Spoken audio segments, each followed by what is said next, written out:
দল বেলালের বিরুদ্ধে মিথ্যা অভিযোগ দাও।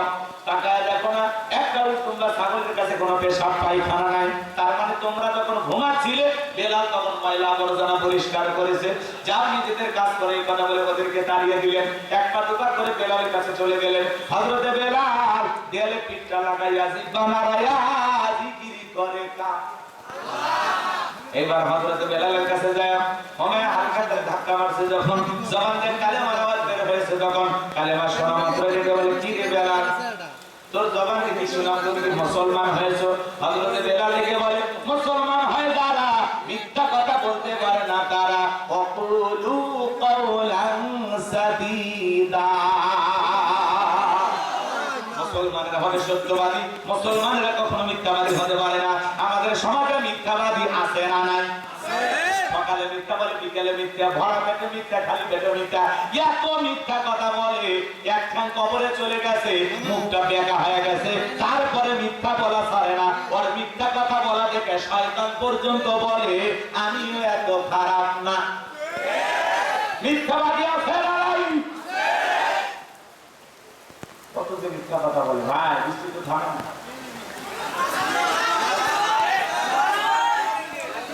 এই বৃষ্টি শীত নামাতে আইছে, শীত শীত না হচ্ছে তো কয়েক মিনিট, এখন দোয়া করে দিই। এই বিপ্লব ভাই বিজ্ঞানী কই, বিজ্ঞানী কই, যে আলোচনা 2-2.5 ঘন্টা বাস করা লাগবে, এত কষ্ট করে আপনাদেরকে শোনাবো, আপনাদের কষ্ট হচ্ছে।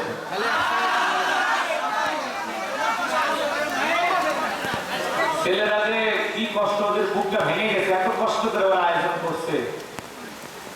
আহা, মালিকের ফয়সালা হয়েছে, বাগান কি করবে, মেনে নেওয়া লাগে। আমাদের কোনো উপায় আছে? হ্যাঁ, কষ্ট হচ্ছে না?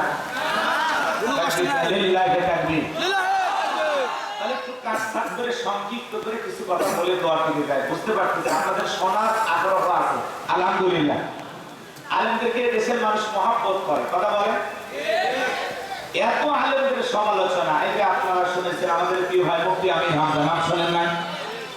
ওনার সমালোচনা আছে। আমাদের এক কবি মুরব্বী, একজন আলেম, তিনি তাকে অশ্লীল ভাষায় গালি দিয়েছেন। আমি গালিটা জানতে চাই না। হ্যাঁ, কিসের? আরেকটু জোরে বল। হ্যাঁ হ্যাঁ, ঠিক বলছে মুরব্বী। আপনারা এই গালিটা শুনছেন? আচ্ছা আচ্ছা আচ্ছা, তাই না? এটা নাকি চট্টগ্রামের ভাষা, এটা নাকি নরমাল একটা না না, এই বৃষ্টির মধ্যে বুঝতে পারছেন? এই গালি নাকি কোনো জোর নাই, মানুষ খুশি হয়ে গেলে নাকি আর এক ঘোড়াকে গালি দেয় ওই এলাকা। কথা কি বুঝতে পারছেন? আর বহু ভালো করে বোঝেন, চট্টগ্রামে নাকি মানুষ খুশি হয়ে গেলে রাগান্বিত হয়ে একজন আর একজনকে বলে হ্যাঁ পোলা, বুঝতে পারছেন? এখন মাঝখানে শূন্যস্থানটা আপনারা পূরণ করে নেবেন। আমি অশ্লীল এই গালিটা মুখ দিয়ে আনতে চাই না। তো অনেকেই বলতেছেন এই গালিটা চট্টগ্রামের আঞ্চলিক ভাষায় গালি না, সাধারণ একটা শব্দ। ভালো করে বোঝেন, একজন আলেম আর একজন আলেমকে গালি দেবে, এই দৃশ্য আমরা দেখতেই চাই না। কথা বলেন, একজন আলেম আর একজন আলেমকে শ্রদ্ধা করবে, সম্মান করবে, ভুল করলে শুধরিয়ে দিবে। কথা বলেন, দেখবে না, সমালোচনা করবো না। এ বাবা কি হয়েছে, রাগ করতেছেন? না না, আপনাদের দেখতে সমস্যা, আপনি সামনে আসেন, আরো কাছে আসেন। ভাই নাই তাকবীর দেন, লিল্লাহি তাকবীর। তাহলে বলেন তো, আমরা ছোট মানুষ আলোচনা করতে গিয়ে যদি আমাদের ভুল হয়, আমাদের উচিত কি একজন আরেকজনকে সংশোধন করে দেওয়া। সমালোচনা করে মিডিয়ার মাধ্যমে গালি দেওয়া যাবে। গালি দিলে যে গালি দেয় তার সম্মানই সবচেয়ে বেশি কমে যায়। কথা বলেন কি না? আপনি একজনকে গালি দিলেন মানে আপনি নিজেই ছোট হয়ে গেলেন। এই জন্য আমরা কখনো গালি দিয়ে কাউকে সংশোধন করব না। আমরা বুক দিয়ে আগলে রাখবো, ভালোবেসে কাছে রাখবো। আল্লাহ যেন আমাদের সঠিক বুঝ দান করেন। একটু জোরে বলুন আমিন। আর একজন আলেমের ভাষা কখনো এরকম হতে পারে। আর উনি বয়স হয়ে গেছে, এজন্য বয়সের কারণে হয়তো বা ওনার জবানের কথা বের হয়েছে। আল্লাহ যেন ওনাকে হেদায়েত দান করেন। উনি অনেক বড় আলেম, আল্লাহ যেন বাকিটা জিন্দেগি ওনাকে হকের উপরে অবিচল অটল থাকার তৌফিক দান করেন।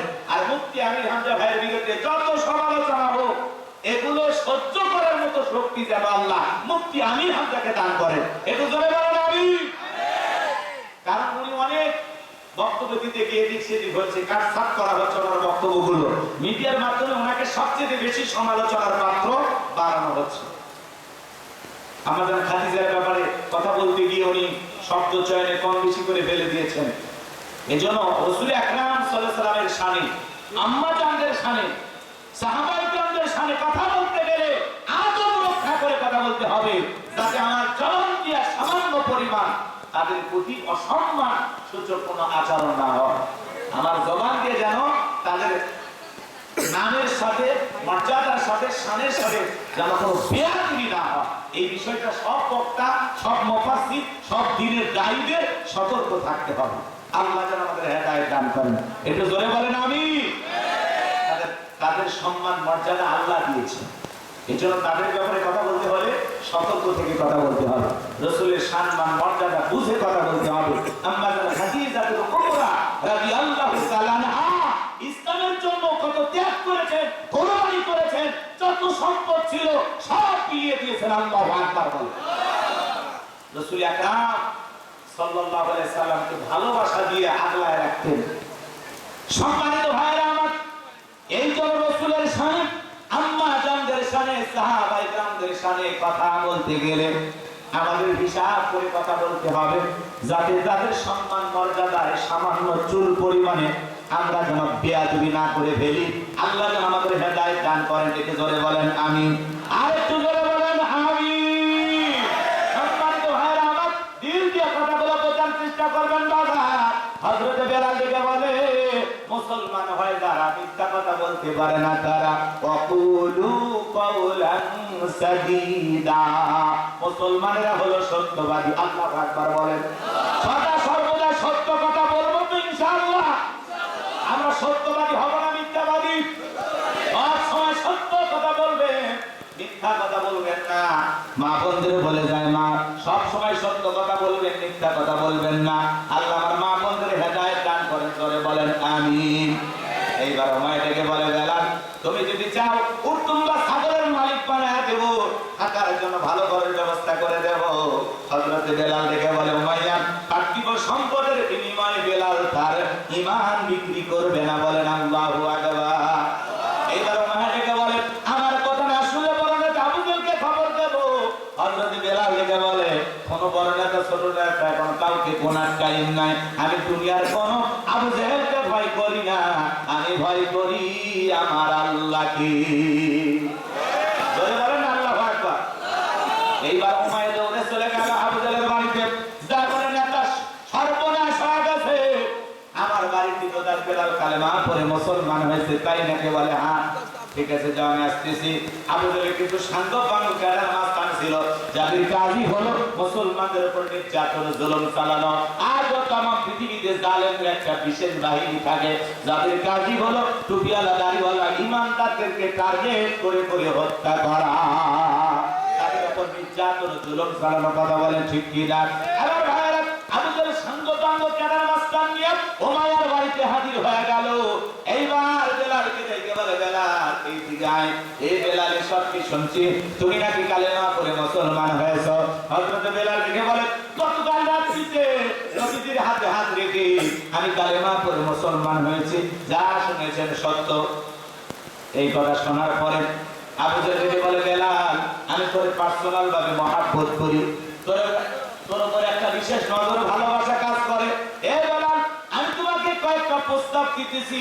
এক নাম্বার, তোমার উট কিংবা ছাগলের মালিক বানায় দেওয়া হবে, থাকার জন্য ভালো ঘর বাড়ির ব্যবস্থা করে দেওয়া হবে, ব্যবসা বাণিজ্য যদি করতে চাও দিরহাম টাকা পয়সা যা লাগে দেওয়া হবে না। বেলাল তুমি চাইতে দেরি, তোমার চাহিদাটা পূরণ করতে দেরি হবে না। হযরত বেলাল লিখে আবু জেহেল রে, দুনিয়ার সব সম্পদ যদি আমি বেলালকে দিতে চাও, দুনিয়ার সব সম্পদ ছাড়তে রাজি, বিশ্ব নবীর কালেমা ছাড়তে রাজি নাই। বলেন আল্লাহু আকবার। বেলালের মতো যারা খাঁটি ইমানদার, এদেরকে টাকা দিয়ে কেনা যায় না। মুনাফিক মার্কা মুসলমান যারা টাকার কাছে বিক্রি হয়, তারা টাকা যেই দিকে ওদের ফতুয়া সেই দিকে, টাকার জোরে ফতুয়া ঘোরে। কথা বোঝেন? বাতিলের টাকা বাতিলের 5 আনা গোলাম হয়ে যায়। কত হুজুর টাকার বান্ডিল পাইয়া এক প্লেট বিরিয়ানি খাইয়া কয় ম্যাডাম আপনি জান্নাতি, জান্নাতে ঠিকাদারি দিছে। কথা বল না কাকে? এরকম হুজুর আছে না নাই? টুপিদারি আলেম ওলামা পরিচয় দেয়, তারাও বাতিলের ডান হাতে কাজ করতে চায়। আল্লাহ হেদায়েত দান করে। এটি করে বলেন না আমি? ইমানদার কখনো কোনো বেঈমান নাস্তিক মুর্দা এদের কাছে বিক্রি হতে পারে না। ইমানদারদের কিনতে এমন টাকা বাতিলের নাই। কথা বলে ঠিক না? কিন্তু তাদেরকে কেনা যায় যারা মুনাফিক মার্কা মুসলমান, দুদুল্যমান, দুই চরিত্রের অধিকারী, মুখে একটা অন্তরে আর একটা, বৃষ্টিতে দিকে ছাতায় সেই দিকে। এরা হলো গুলালু মার্কা মুনাফিক, ওদেরকে টাকা দিয়ে কেনা যায়। কিন্তু বেলালের উত্তরসূরি যারা, এদেরকে টাকা দিয়ে কেনা যায় না। কথা বলে বেলা আমার ভাইয়েরা, এই জন্য গভীর মনোযোগ কথাগুলো শুনবেন। বাজার যে কথা বলতে চাচ্ছিলাম, হযরত বেলালকে এত বড় লোভনীয় প্রস্তাব দেওয়া হলো, হযরত বেলাল রাজি হলেন না। আবু জাহেল দেখে বলে, বেলাল হে, এত বড় লোভনীয় প্রস্তাব দিলাম, রাজি হইলা না, তাহলে শোটাঙ্গুলে ঘিউ নাও, ট্যাঙ্গুলে একটু পাকা করা লাগবে। এই কথা বলে যুবকদের লিলে ধরে চাবুক দিয়ে পিটাও। হযরত বেলালকে চাবুক দিয়ে পিটানো শুরু হলো। হযরত বেলালকে পিটাইতে পিটাইতে কালো চামড়াগুলো পেটে রক্ত ঝরা শুরু হয়ে গেল। ওরা যত জোরে চাবুক মারে, বেলাল তত জোরে কালেমা পড়ে। আবু জাহেল দেখে বলে, বেলাল চাবুক দিয়ে মারতে মারতে কালো চামড়াগুলো পেটে রক্ত ঝরতেছে রে বেলাল, তবুও কি নবী মুহাম্মাদের কালেমা ছাড়বি না? হযরত বেলাল দেখে বলে, আবু জাহেল রে, মারতে মারতে যদি মেরেও ফেলে দাও, জীবনটা দিতে রাজি, নবীজির কালেমা ছাড়তে রাজি নাই। বলেন আল্লাহু আকবার। আবু জাহেল দেখে বলে, এ বেলালের পায়ে রশি দিয়ে বাঁধো, উটের পায়ের সঙ্গে লাগাও। তাই করা হলো। হযরত বেলালের পায়ে রশি লাগায়া উটের পায়ের সঙ্গে বেঁধে মরুভূমির উত্তপ্ত গরম পানিতে ছেঁচড়ে ছেঁচড়ে ঘোরা হলো। ইসলামের প্রথম মুয়াজ্জিন হযরত বেলাল, দেখেন কি নির্যাতন তার উপরে করা হয়েছে। বাজার ছেঁচড়ে ছেঁচড়ে বালির উপরে নিয়ে ঘোরা হচ্ছে। আর এর বালিগুলো এত গরম, চাল দিলে মুড়ি হয়ে যায়, উত্তপ্ত ফুটন্ত গরম বালি। আমার বাগলা গাছের কাঁটাগুলো জিহ্বার ভিতরে পেরেকের মতো মারা গেল। সারাদিন নির্যাতন জ্বালায়া বিকেল বেলা আবু জাহেল নিয়েছে বলে, বেলাল চাবুক দিয়ে পিটাইলাম, পায়ে রশি লাগাইয়া নিয়ে বললাম, রে বেলাল এত নির্যাতন জুলুম তোর উপরে করা হলো, তবু কি নবী মুহাম্মাদের কালেমা ছাড়বি না? বেলাল দেখে বলে, আবু জাহেল মারতে মারতে যদি মেরেও ফেলে দাও, বেলালের নিঃশ্বাস থাকবে যতদিন, বেলাল ইসলামের পথে টিকে থাকবে ততদিন। বলেন আল্লাহু আকবার। আবু জাহেল দেখে বলে, যুবকেরা তো বড় একটা পাথর নিয়ে আসে, বেলালের বুকের উপরে চাপায়া দাও। পাথরের চাপা হারাকাতে বেলাল মারা যাবে। এইবার কাফেররা বড় একটা পাথর বেলালের বুকের উপরে চাপায়া দিল। আবু জাহেল মনে করলো পাথরের চাপা লাগাতে বেলাল মারা যাবে। এই কথা ভেবে তারা চলে গেল। হাত পাতা পা বাঁধা, বুকের উপরে বিশাল বড় একটা পাথর, রক্তাক্ত জিহ্বা হযরত বেলালের চোখের কোনা দিয়া পানিগুলো গড়গড়ায় পড়তেছে। এরপরে রক্ত মাখা জিহ্বা নিয়া বেলাল জিহ্বা নাড়ায় জিকির করতেছে। আরেকটু জোরে বলুন, কার জিকির করতেছে?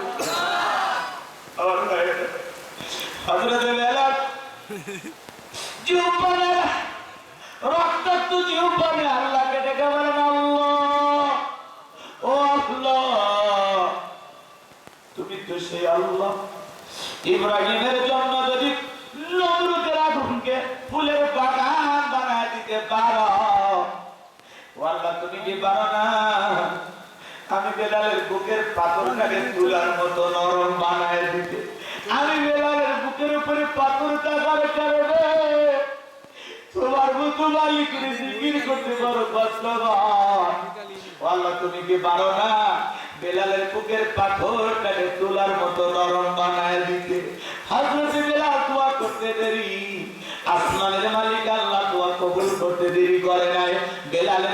পাথরটাকে আমার আল্লাহ তুলার মতো নরম বানিয়ে দিয়েছেন। বলুন সুবহানাল্লাহ।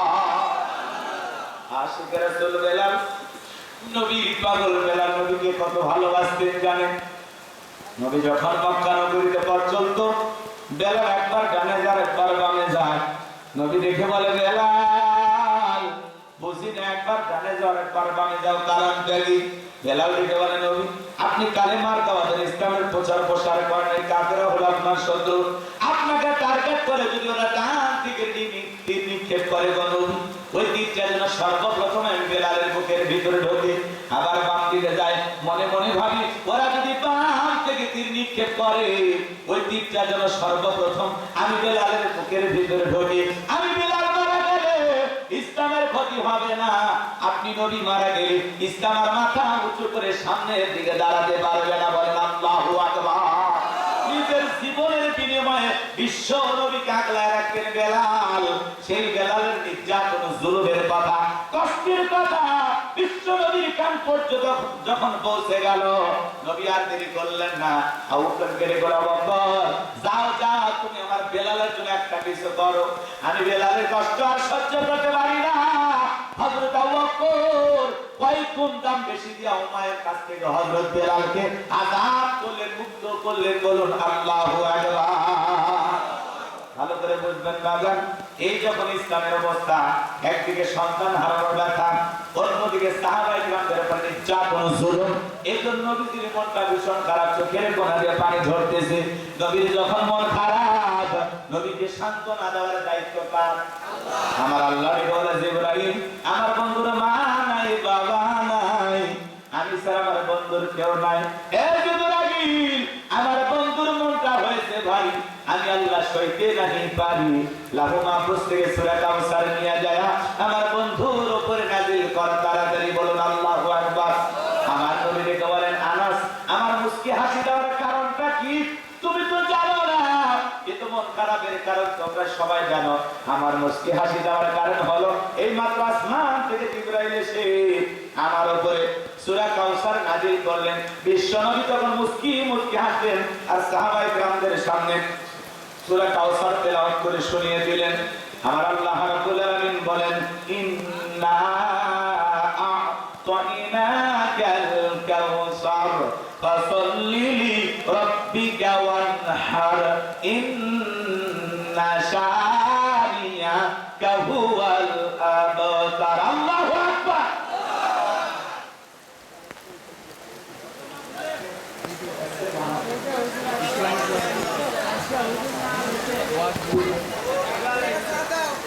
হুজুর গাওছেন আপনি বসুন। আসমানে ফেরেশতা মানে বৃষ্টি চালু করে ঘুমাইছে না জানেন?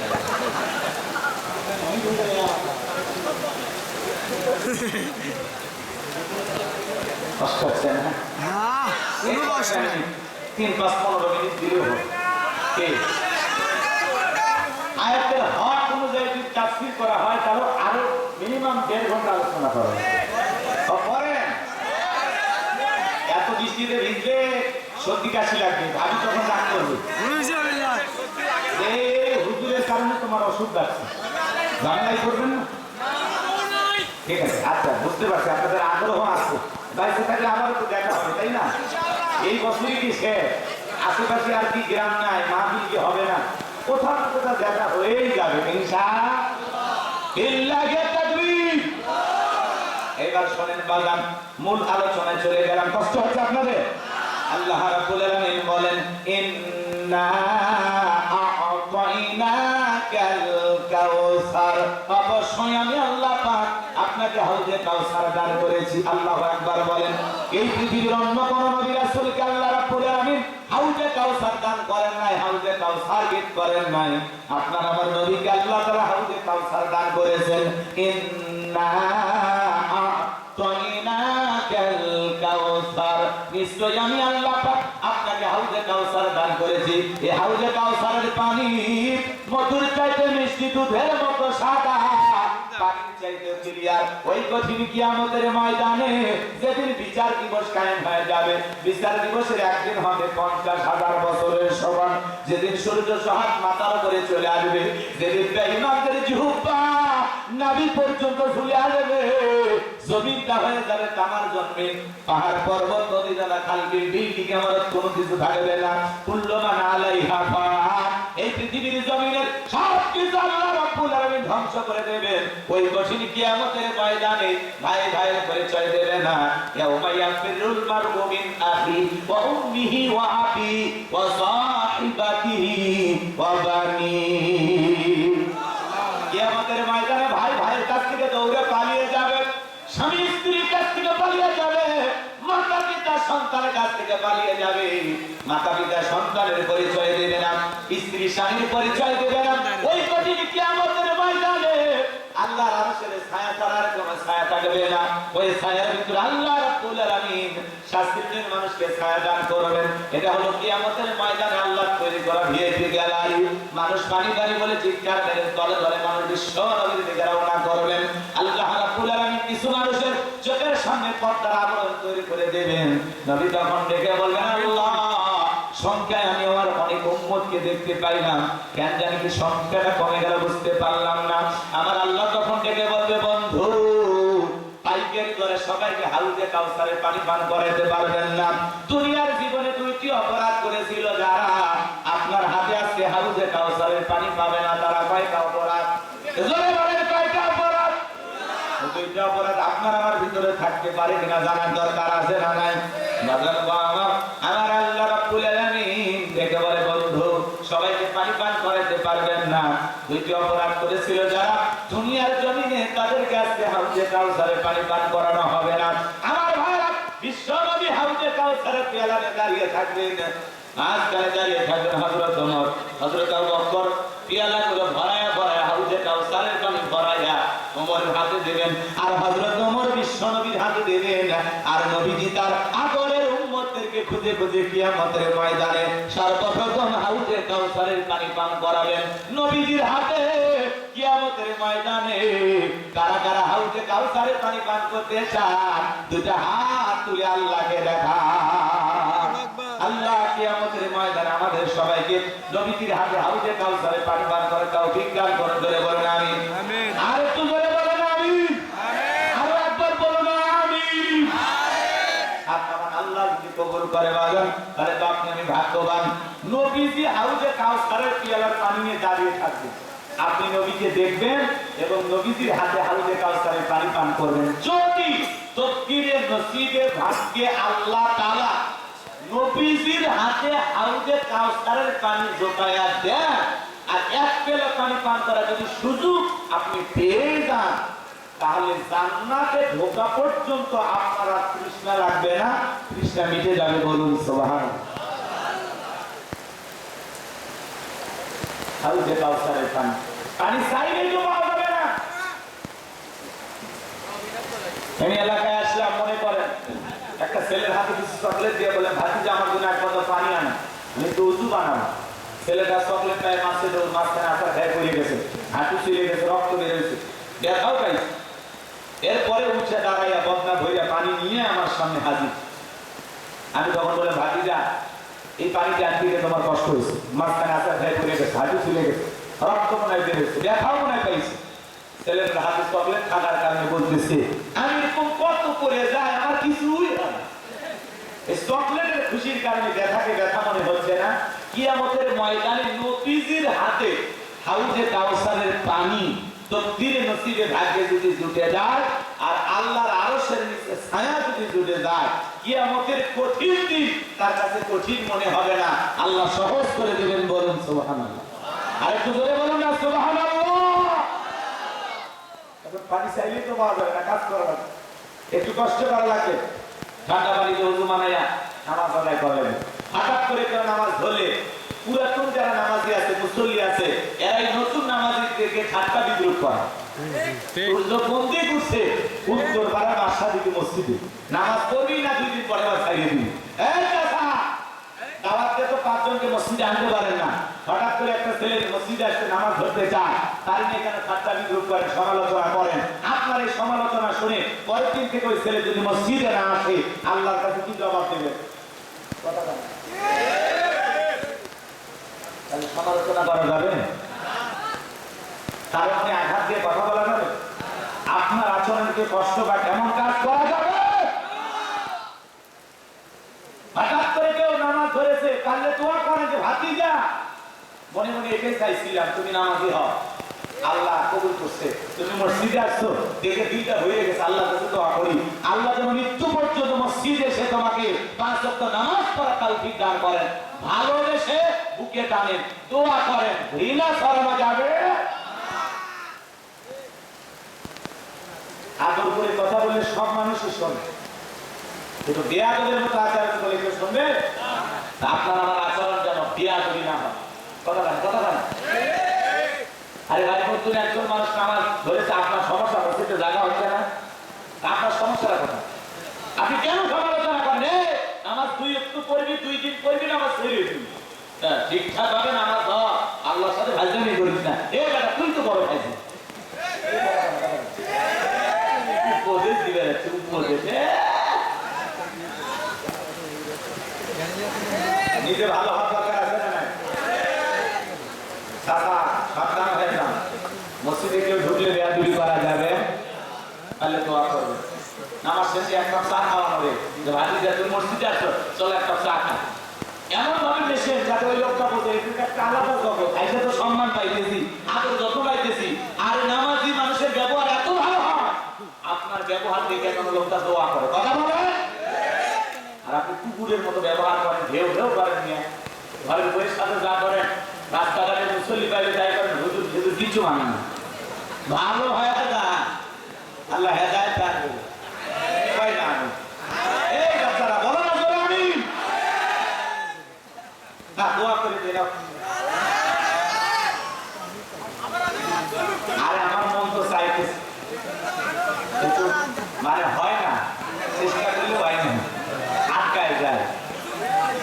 তাহলে শোনেন, এই গান শুনবে, মসজিদে কয়েক হাজার টাকা দান করে দিবি, তা তো দরকার না। ছেলেরা 2-2.5 লাখ টাকা খরচ করছে, খাওয়ারই লোক। হ্যাঁ, ঠিক ঠিক বলছো, ওই যে প্রস্তাব দিচ্ছি, যদি খাবার থাকে অন্তত এই লোকগুলোকে একটু খাওয়াই, যদি থাকে, যদি থাকে নসিবে, ঠিক আছে, আল্লাহ তাআলা কবুল করে। ধরে বলেন আমিন। এই পোলা মানুষ একটু সাইজ করা লাগবে, 2-1 মিনিট। হ্যাঁ, সাইজ করতে চাচ্ছি, তাও হ্যাঁ ঠিক আছে, কি বোকা আমার ভাইরা দিয়ে দিয়ে কথা বলে বোঝার চেষ্টা করবে। হাউজে কাউসারের পানি পান করতে গেলে একটু কষ্ট করা লাগবে, নিয়মিত নামাজ আদায় করবে। কথা বলেন না কেন? হে যুবক, যুবক বয়সে তো গাড়ি রাখা লাগবে, কথা বলেন না কেন? যুবক বয়সে গাড়ি রাখলে বহু সমালোচনা করে, রাস্তাঘাটে মানুষের সামনে দেখা হয়ে গেলে ভাই ভাবি আসসালামু আলাইকুম, সাথে চাচার খবর কি? বউ বাড়িতে সারা করে তোমার সাথে বাইরে যাওয়ার জন্য কেন কয়, আমার কাছে ভাবি আর তোমার কাছে চাচা। যেই বউ নবীর সুন্নত গাড়িকে মহব্বত করে না, ওই বউ আপনাকে 100% ভালোবাসা দিতে পারে না। কথা বলেন ঠিক কিনা? এই পৃথিবীর সকল নবীদের মুখে দাড়ি ছিল, এটা একটা স্পেশাল সুন্নত। কথা বলে না? টুপি খোলা যায়, জুব্বা খোলা যায়, কিন্তু দাড়ি খোলার কোনো কায়দা আছে? কথা বলে না? অনেক মুরব্বী আছে 50-60 বছর পার হয়ে গেছে, এরপরে দাড়ি রাখতে চায় না, চামড়া ধরে গেছে, তারপরে ছেলে দেখায় গাড়িয়ে দে, চাচা পিলারটা টানে থেকে সেট করার আগে আপাতত গাড়িটা রেখে যান। গাড়ি রাখবো না বাবা, চুলকে যার গাড়ি রাখলে চুলকায়, রেডি থাকো, ফেরেশতারা কবরে মলম নিয়ে বসে আছে, চুলকানি বন্ধ করে দেন।